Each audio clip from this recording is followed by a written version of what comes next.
for the ride. I do have a quick update on the hysterectomy. So, the last 2 appointments, one is a phone call, and that was today. They did a phone call today, and basically it's like I guess a prepared type, appointment. They basically just let you know, what time to be there, what to do, what not to do. Like for instance, I can't take painkillers. Right, 7 days prior to the surgery, I can't take any medicine for like a week, basically, until after the surgery. And then she said she's gonna put a list of things too, so I have to go on the website and look under my account, and it'll have details of what I need to do to prepare for the surgery. So I haven't looked at that yet. But yeah, I did the phone call with them, and they basically just like verified my information, and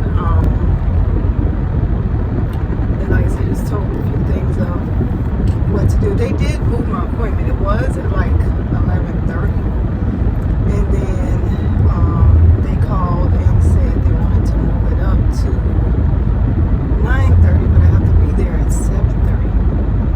So that part, which I was expecting that, because my last surgery, my surgery last year, it was really early, and I had to be there super early for that one. So I was expecting this one to be early. So when they originally told me 11:30, I was like, for real? But yeah, now they changed it. Now it's earlier. But hey, that means I get it done sooner. So it might be a good thing.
As soon as I turn the blog on, I instantly always feel better. But like, so yeah, I was super tired. Like, when I tell you the drive here was dreadful, like I just knew I was going to fall asleep behind the wheel. Anywho, I'm already starting to feel better. I don't know what it is about vlogging, but like, it boosts my mood. Like, it was to the point I had to get a coffee, and I was trying to stay away from caffeine. I don't know if you've been following my other vlogs, but coffee, or at caffeine period, makes my situation worse. So I keep telling myself I'm not doing caffeine, and then I'm so tired that I have to do caffeine. So I kind of got a coffee, and now it's kind of too late because I needed it on the drive here. And now that I'm here and, going to be moving around, it's going to wake me up. I'm going to be fine once I get out of the car. So I'm kind of late. But anyway, at least it'll give me that extra boost. But anywho, today is the last appointment before the hysterectomy. So I wanted to do a vlog. I actually did a vlog on all my other appointments. But that's when I was new to vlogging. Once I started the hysterectomy process, I was like, you know what, I'm vlogging this. But I was used to doing reels. I didn't think about the fact that, like, YouTube uses a wider screen, so you have to flip the camera sideways and not upright. So all those vlogs I couldn't do, because once I went to edit them in the beginning, what started this whole process. So I want to say about 2 years ago, I started to have really excessive menstrual cycles. you know, they started off pretty heavy, you know, the usual 1 week a month, and then it started to extend 2 weeks out of the month. Then it started to extend 2 weeks every 2 weeks. And you know, it just got pretty hectic and uncontrollable. So I started to see the doctor. First I was told cervix cancer, and I did the process to get rid of that. Actually, first, let me backtrack. First, they gave me birth control pills. Those didn't work.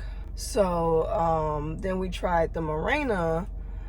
It still was too heavy, to the point where the cycle actually, I mean, it's TMI, but I just really want to you know, help you guys and understand, you know, that as a female you may go through this, you know, or your daughter may go through this, or you know, whomever. So I just, you know, want to let you know that this is possible and what to expect, and not to let it freak you out like it did me. I had no idea. All I knew at the time was cervix cancer, and next thing I know, I'm like clotting out huge, like almost baby head size, infant baby head size clots, like to the point where it literally pushed out the Mirena.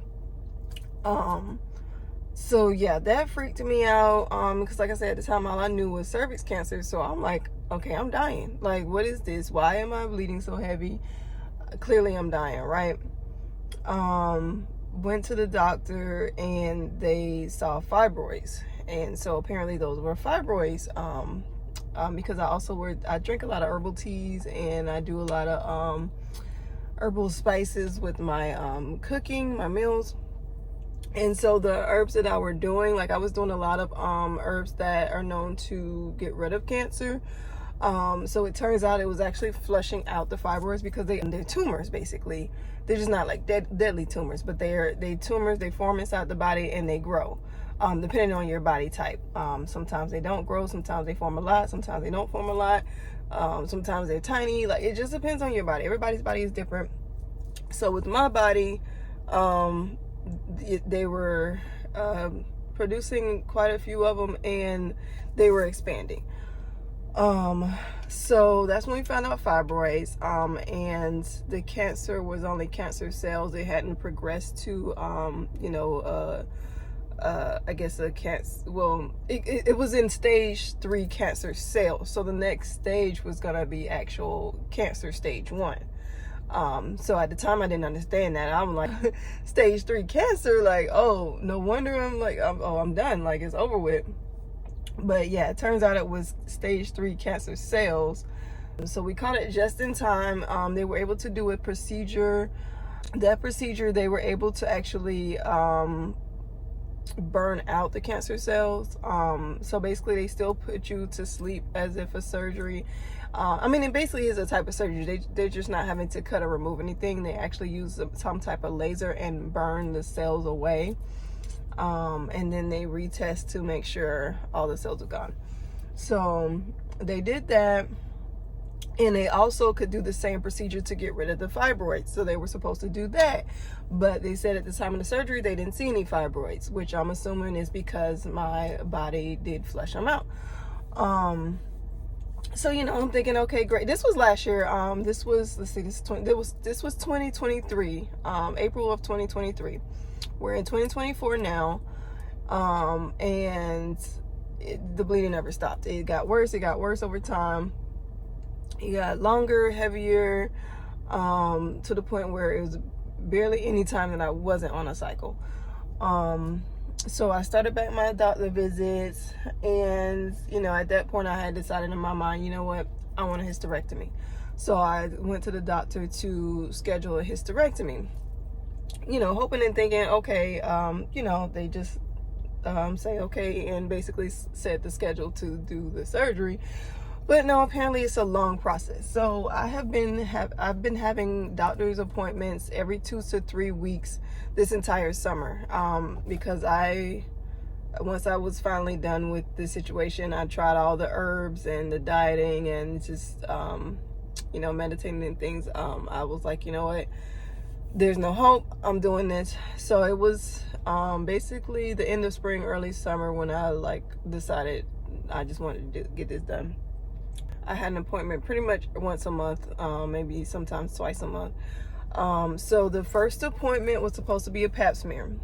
They check for any type of anything basically. And so when I went in to get that done, it turned out that my blood was so low, they had to send me to the hospital, which is luckily next door, and to get a blood transfusion. But they did finish the appointment first. And it really made sense because I had been so tired, so drained. Like, I had no energy. I was so fatigued. It was hard. And, you know, I didn't know. I kept wondering what was wrong with me. I had no idea that that was a sign of low iron. So, yeah, it made so much sense. And then it was even to the point where the day before that appointment, I actually had fainted because I was on a cycle and it was really heavy and very, very, very, very painful. To the point where like I fainted, and still I didn't know what was wrong, you know, and I just like laid down and I was like, you know, I'll just rest for a minute, I'll be fine, and I'll just check it out when I get to my appointment the next day, in which I did, and turns out that's what the problem was. So anyway, like I was saying, they continued on with, gosh, time be flying. I thought I had like 30 minutes. I got here early. So yeah, they continue with the appointment. So they did the pap smear, and they tried a depot shot, which is a type of birth control. And they also gave me some medication. They gave me iron pills and trinexamix. I'm gonna put that word up too. Trinexamix, I think it's called, or something like that. It basically is supposed to stop the body from bleeding. I have to take those. I have to take 2-3 times a day. And at first it seemed like it was working. The first week, it was very little to no spotting at all. So I was like, really, when I tell you relieved, like finally, like I'm getting out of this nightmare, this curse, right? That only lasted a week. So then it started spotting and I'm like, okay, fine, cool. Compared to what my cycles were, I can deal with this. You know, especially until the hysterectomy, right?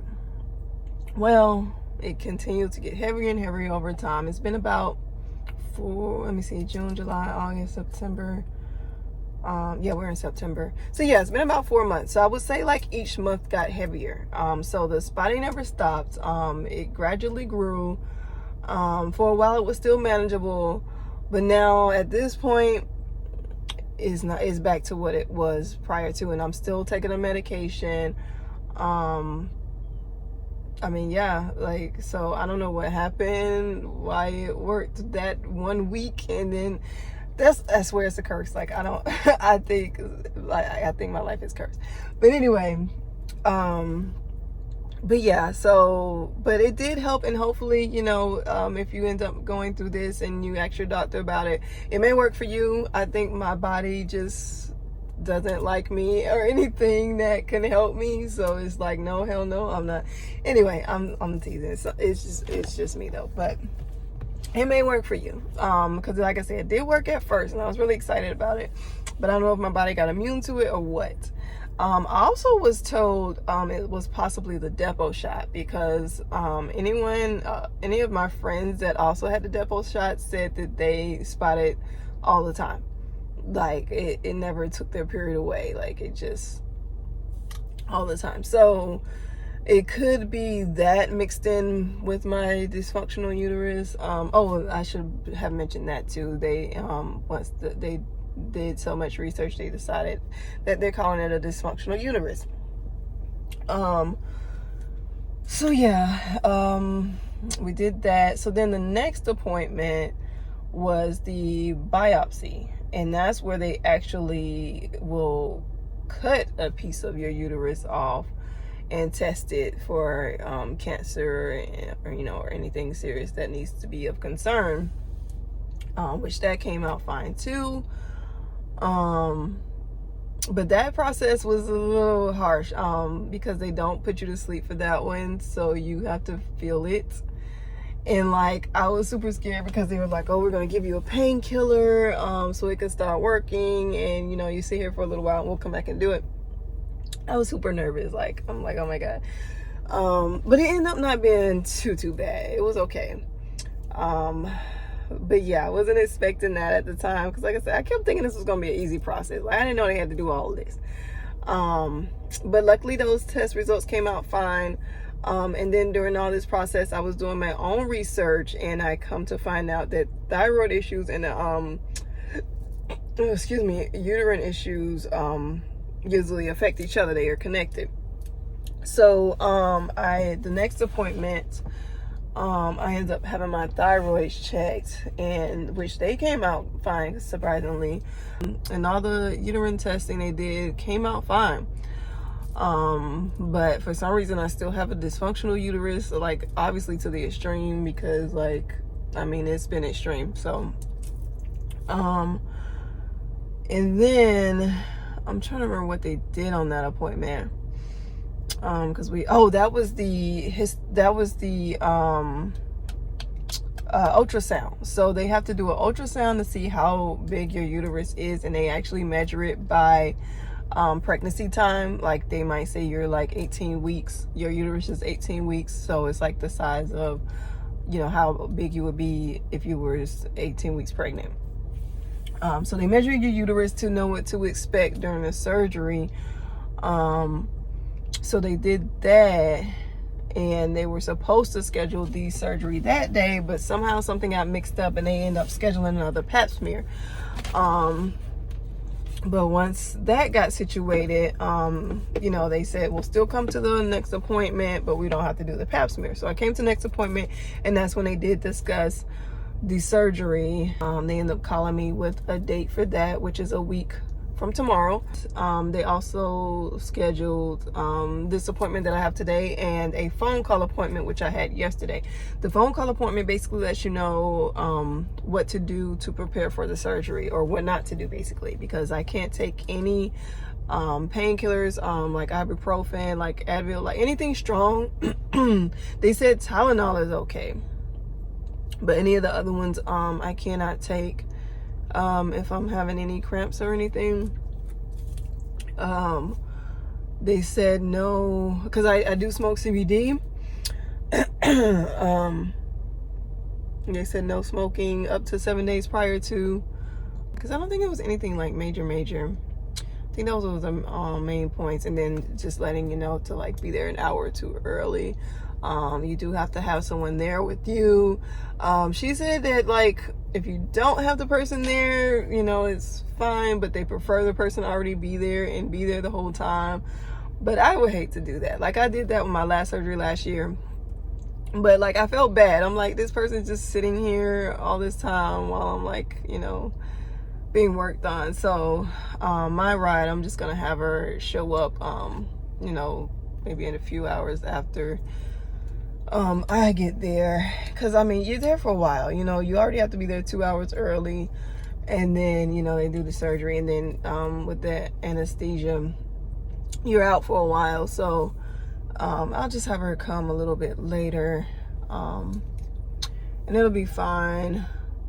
And then yeah, you won't be able to drive home. And then the recovery process is different for everyone, so you just never know what to expect. But that's another reason why I did want to put this out there, because you know, just I feel like that's what YouTube is for, right? Like, let me just, you know, share my experience and help others, because you know, I went into this blind, and I feel like I could have been prepared or known, or, you know, just, I guess maybe I wouldn't have been in this much shock and afraid, because I would have understood that like it comes with being a female, and like, you know, some people go through this.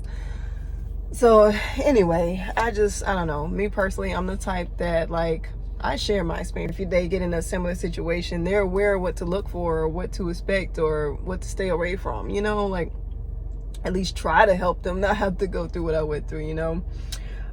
So yeah, I just want to share my experience, and hopefully it can help you. It's tough for me to get in here into my appointment, so I'll take you guys in and vlog whatever I can so that you can see what goes on this last appointment. And then after that, we'll be preparing for the surgery this week. All right, guys.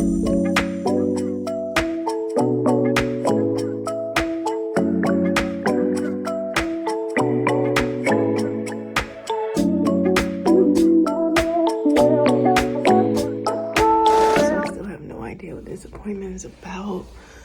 I don't know what they're doing yet, but I guess we're gonna find out together. When we do your surgery. Okay. Okay. I will not be there. Okay. I'm just gonna get you all ready today. Okay. I wanted you to get a chance to meet Dr. Page. Oh, okay. What surgery are we doing for you? Hysterectomy. Yes. Okay. Any questions or concerns? I don't think so. Okay. All right. So I'll let Dr. Wynn go over everything with you. Okay. And I will talk to you the day that we do the surgery, which of course is next week. Next Thursday. What? Yes. 7:30. I need to be there. Probably. You'll get a call the night before usually to confirm. Oh, okay. But if you don't hear from anyone during the day, a week from today on Wednesday, you can feel free to call us. Okay. Okay? All right. Thank you. Mm-hmm. You too. See Thanks, you soon. Dr. Wynn. You're welcome. Okay, so I'm just gonna go through your medical history, all of that, and then we'll go through like pre-op, post-op instructions, expectations, and I'll sign your consent forms with you too. Okay. Okay. So it looks like for medical history you have asthma. Yeah, bronchial asthma. Okay. So it doesn't really affect me until maybe allergies or a cold or something. Okay. Yeah. You don't take anything for it on a regular basis? No. Okay. And then no high blood pressure, no diabetes, no high cholesterol, anything No. like that? Okay, awesome. It looks like you've had the surgeries that we've done for you, the hysteroscopy and the colposcopy, and then you had your left tube removed? Yes. Okay. Did you have an ectopic pregnancy? Yes. Okay. No other abdominal surgeries though, other than the tube removal? Right. Okay. And you've had 2 vaginal deliveries? Yes. How big was your biggest vaginal delivery? How much? 9. He was 9 pounds. Oh, Lord, girl. Okay, we're gonna Yeah, be he just was big. fine. All right. And then are you still? When was the last depot shot? Well, it was my only one. So I think that was in June. Okay. Okay. And then are you still taking the TXA? Okay. When do you take that? So it's 2-3 times a day. So morning, afternoon, and night. All of the time? Yeah. The TXA? Oh yeah. Because so I was supposed to only take it during my cycle, but my cycle never stopped. Yeah. Are you still on your cycle? And it's gotten heavier. Yeah. I don't love that. So the TXA, there is kind of like a time frame that you're not supposed to take it much longer than that, and that is kind of the challenge of like mixing TXA in folks who have irregular cycles or who have irregular cycles because of progesterone contraceptives and stuff like that. So how long have you been doing that for? I guess that's been since June too. Okay. If I'm not mistaken.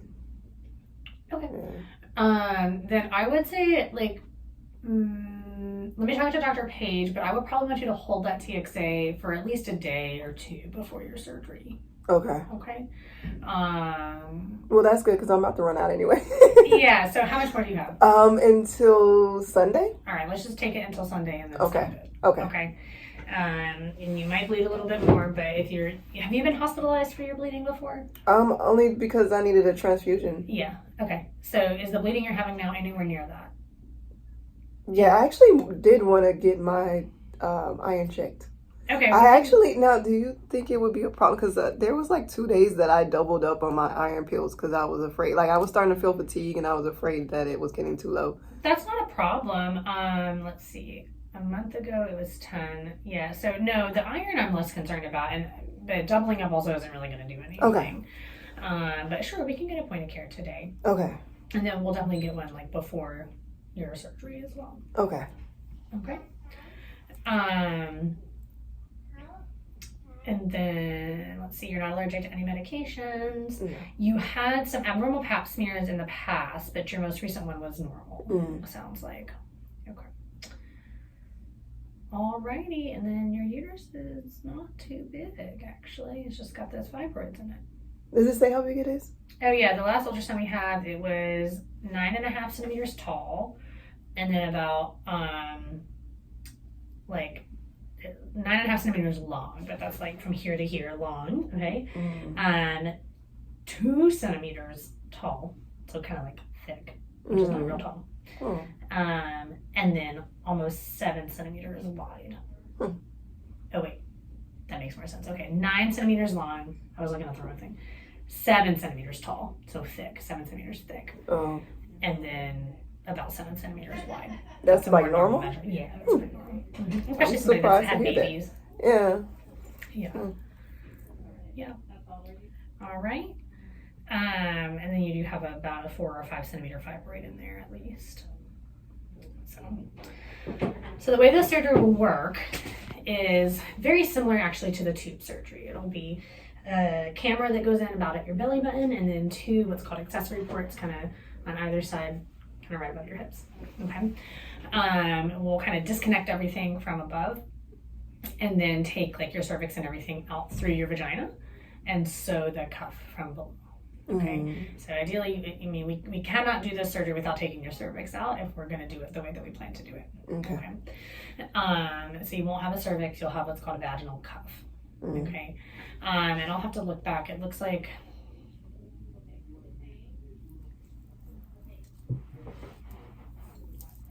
so I'll have to look back at our guidelines. Depending on what the pathology on your cervix is, you may or may not need continued pap smear screening. Okay, so typically in folks who have had CIN2, then we continue pap smears. Okay, you had CIN3, which is a higher grade lesion, but you had it off of a biopsy, and then when they did the treatment with the cold knife cone, you had benign cervix, right? And then on your repeat, you had benign cervix as well. So it's a little bit of a gray area on exactly how we do the screening, but I just want you to be aware that even if we take your cervix, which again is the plan, you may continue to need pap smears, okay? And it would be because of your history of an abnormal pap smear. So if at any point, like, you're not with our practice anymore, you move, whatever, and you see a new OBGYN and they're like, when was your last pap smear? And they say, but you don't have a cervix, why do you need a pap smear? That's fine. Okay. It's because of the history of abnormal pap. But again, I'll look through it, and when you come back for your post-op visit, they can go through that with you. Okay. Because it'll depend on what the pathology on your pap smear is. So we'll disconnect everything from below, take everything out through your vagina, sew it through the vagina, you'll have a cuff. Okay. You should be able to go home same day. Typically people will have like gas and distension pain, probably similar to what you had for your ectopic. Usually for about 3 to 5 days. It should get better every day, but you will have pain for kind of about the first week. Okay. You might have some bleeding, some like spotting here and there. It should not be heavy. Okay. But you might have some bleeding, and that is okay. It will get better and go away as that cuff heals. But I know folks who have hysterectomies for heavy bleeding, kind of their expectation and their hope is that they have no bleeding right away, and they see 1 drop of blood and they lose their minds.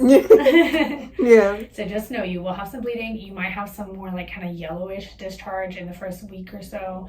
That is also okay. That is fine. The stitches that we put in there take about a month to dissolve, and they can cause kind of a localized inflammation, and that can cause some abnormal discharge. You'll go home with pain medication, so I would recommend that you take Tylenol and ibuprofen kind of on a schedule for the first week. And then you can take the stronger pain medication. We'll send you with some stronger pain medication like oxycodone that you can just take as needed. Well, if I don't like, do I have to take? You don't have to take it. Yeah, you don't even have to pick it up if you don't want to. Okay, yeah, because I never liked it. I've always preferred ibuprofen. It really don't work for me. It just makes me feel all like that's fine. Drunk. That's fine. And some people don't need it, especially after a surgery like this, but some people do. Okay. And we are cutting through the abdominal wall. There's small incisions, but we are cutting through it. So it's not necessarily. It is standard of care to send you with some stronger pain medication. Now, if you pick it up, that's up to you. Okay. And if you feel that you do not need it, that is just fine. but we need you to be able to get up, walk around, take care of yourself, fall asleep. Okay. Okay. And if you can't do that on Tylenol and ibuprofen alone, then I would encourage you to pick up the roxicodone. And just if you only end up taking, one every night for the first 2-3 nights, then that's all you needed. Okay. In terms of restrictions, we don't want you lifting anything over 10 to 15 pounds for at least 6 weeks. And nothing in your vagina, fingers, tampon, sex, nothing in your vagina for at least 6 weeks. Okay. Okay, to give that tissue time to heal. Okay. Other than that, no like activity or diet restrictions. So as long as you're not lifting crazy things, like you can go on walks, Okay. right? And you can eat whatever you want. We just don't want you doing really strenuous exercise and lifting and all that stuff. Okay. Do you have stairs in your house? Yes, but I shouldn't have to. Well, I guess to shower I will have to use it. So typically we say you can go up and down one flight of stairs 1 time per day. Okay. And I would really say that is true for the first 2 weeks. After that, you can go up and down if you're feeling up to it. Okay. Whenever you want. Okay. So just be kind of mindful when you get up in the morning to kind of try and collect everything you might need. Bring it downstairs. You might want to set up a little area on the couch or something. Yeah. Where you can kind of take a nap and all of that stuff. Yeah. For the first 2 weeks or so. Okay. Okay. But yes, you can go up to sleep and shower and stuff and come back down to the works. Okay. Okay. You might, some people feel exceptional immediately after, but in general, we say that it takes about 6 weeks for the tissue to heal. Okay. It can take 3 to 6 months for you to like really fully feel like yourself again. Okay. This is a big surgery. So you might still, have a little bit of weakness, have a little bit of fatigue, have kind of like twinges of pain here and there. Okay. For 3 to 6 months. Okay. All of that should gradually get better over time. Yeah. But you might not be like 110% on week 2. Okay. Okay. Questions so far?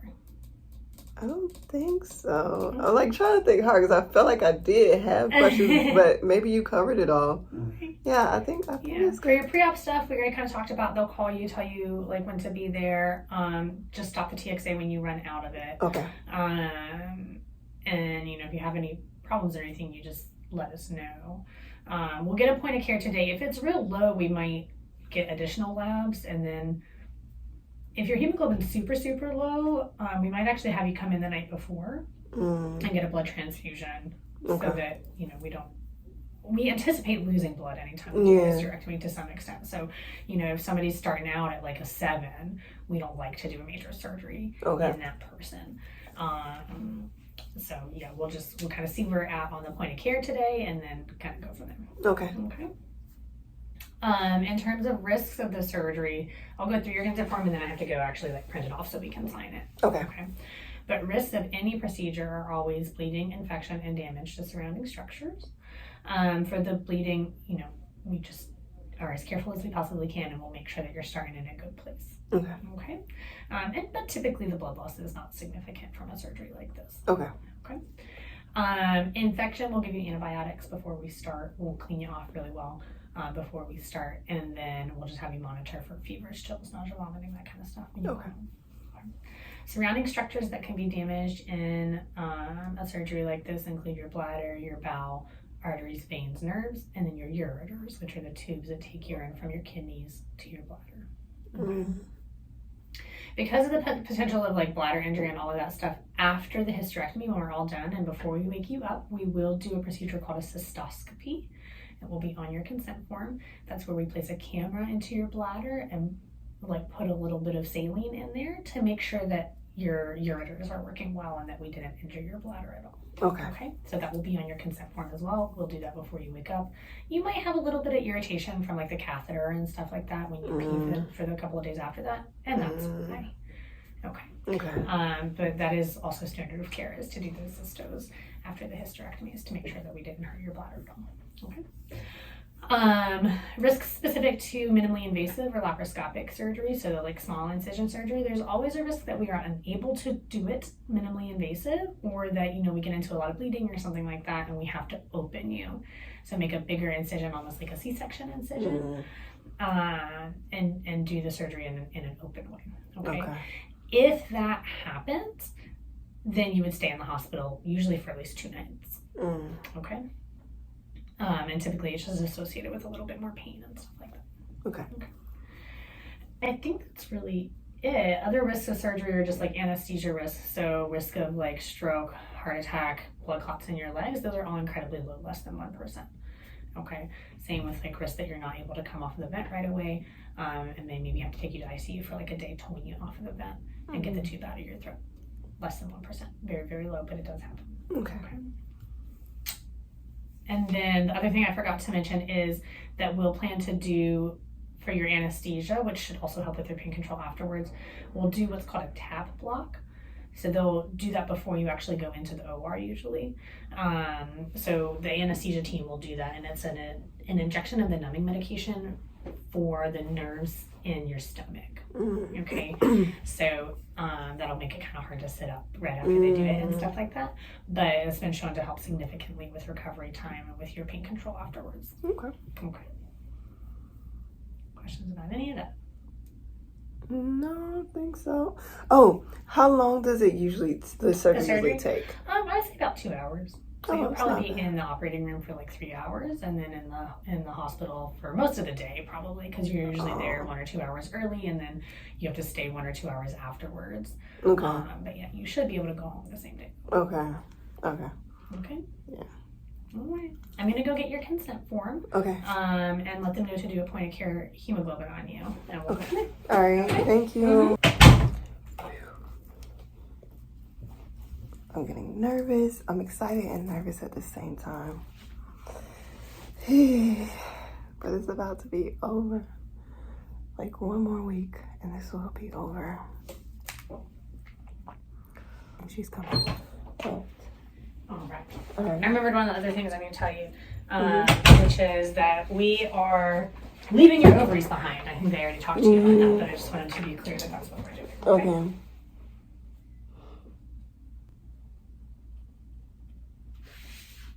If you needed a blood transfusion, would you accept that? I figured since you've done them before. I still got to ask. Yeah. It's all good. Oh, yeah. Here, so what I forgot to mention is that we are planning on leaving your ovaries behind, but there is always a risk that we have to take 1 or both ovaries. Typically, we don't at all, and if we did, it would be just 1. But just so you're aware. Yeah, that's fine. Just whatever to get this nightmare over with, take right? it. And then Dr. Page wants you to stop the TXA today. Oh. Just stop taking it. Oh, okay. Don't mind the camera. I'm vlogging You're my good. You're process okay. of You're this hysterectomy. You're fine. I didn't even notice it there. There you go. And then right there. All right. And then it's the 11th, so 9. It's 11. Look at that. Oh yeah, that's crazy. Wait, why did I put 12? What is it? 24? Yeah, it's 24. Took it Hmm. all the way back to 2001. Dang, girl. Right. And then it's 11:05. Okay. All right. Yeah. Oh, my nerves is bad. Oh, you're gonna be okay. We're gonna take care of you. We do these all the time. You're gonna be nervous either way, but we're not nervous. So I always tell people. Yeah, it's like I'm happy and nervous at the same time, you know? Yeah.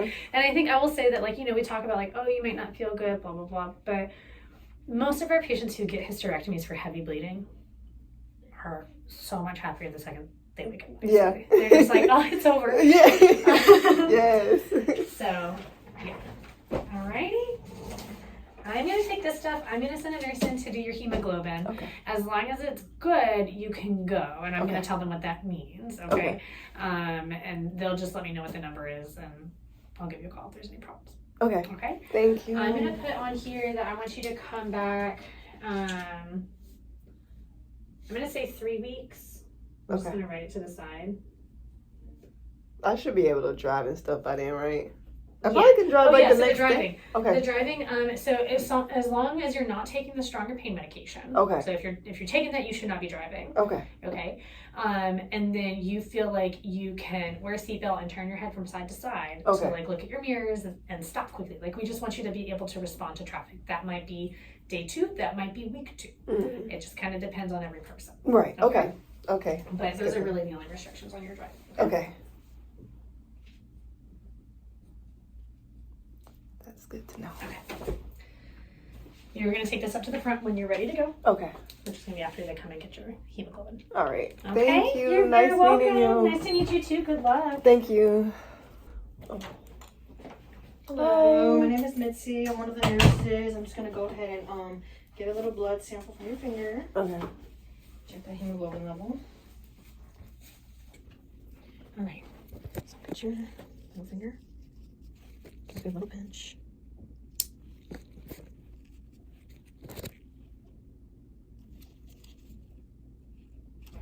Sorry, just trying to get a good amount of blood here. Okay. Band-Aid's coming on. And I'm just gonna run this and get the results and let the doctor know, and then I'll let you know if you're good to go. Okay. Thank you. That's one thing that I had to do at every appointment. So I think I've had like 5 or 6 appointments. I'm gonna have to look and double check on that, but I think it's been like 5 or 6 appointments prior to the hysterectomy. And each one they do have to check your iron. This was the first one they didn't have to check it, but I just requested it. But it should be okay because I have been trying to eat like an iron diet, and some days I did double up on my iron tablets, and she said that's fine. So luckily that's fine. So I might double up today too, depending on what they say, just to make sure it stays at a good level, because it has to be at a certain level in order for them to do the surgery. Because I mean, obviously you'll lose blood during the surgery, and you know, so they don't want to end up losing too much blood to where, you know, you die within the surgery. So it has to be a certain level for them to do the surgery. So yeah, I just want to double check that really quick, and I want to make sure I keep it up this week leading up to it, so there aren't any problems, because I don't want anything stopping the surgery, yo. Like, I want this nightmare over with. Yep, that was fast. Alrighty. So the results came back as 10.3, so Okay. that's in the normal range. The Okay. doctor's happy about that. Okay, good. And you're all good to go. All right, thank you. You're welcome.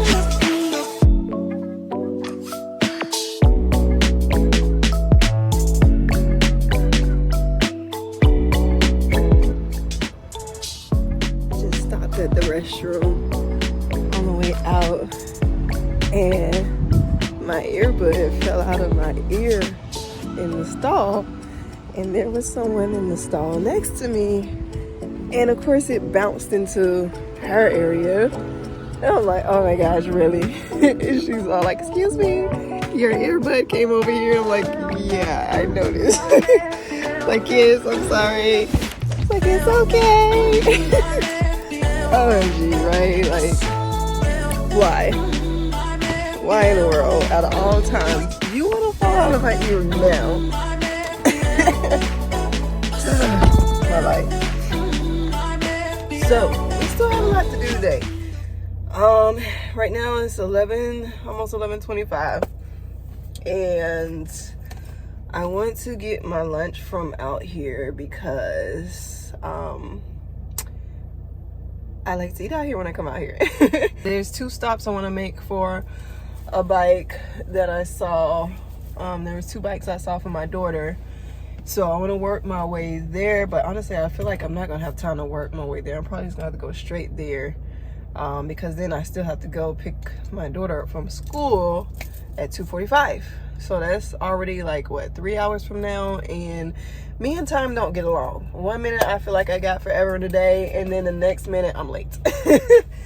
So let's go.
decided to try something different this time. I usually always get their salmon burger and their chicken wings. Well, first, when I first discovered here, I tried the chicken wings and fries. And then I was like, okay, I'm gonna try something different next time. And then I tried the salmon burger and wings. And then every time I'm like, all right, I'm gonna try something different when I come. And each time I kept getting the salmon burger and wings. But this time I did try something different. So I tried their shrimp balls. And I just got some fries to go with it. It's super hot, so I already know I can't bite into it yet. But that's what they look. Oh my god, I just burned my finger. That's what they look like. And it comes with sweet and sour sauce. And I got some ranch dressing to go with the fries. And I forgot to put salt on the fries. Luckily, I keep some 12:06. So we definitely gotta start making our way back down south. And I got a detour on the way, so we gotta get going. But anywho, all right, we're online, and we're gonna work our way there and see if we can grab this bike before we get Maya. And I'm just gonna nibble along the way. How did y'all seriously have a fender bender as soon as you take off? Like, seriously. So who was at fault? Whose insurance is paying for the damages? Well, she is because when I was riding, She ran from the scene. The police is on the chase. We gotta chase her down. Look, see, they want me to die. Every time I'm eating something, they show up like vultures try one of those. and eat them. There you and go. eat it up. Get set, go. Oh, he's winning. He's winning. Oh, wow.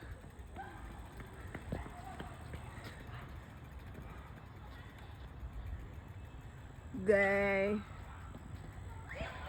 Oh, how y'all crash? Are you serious?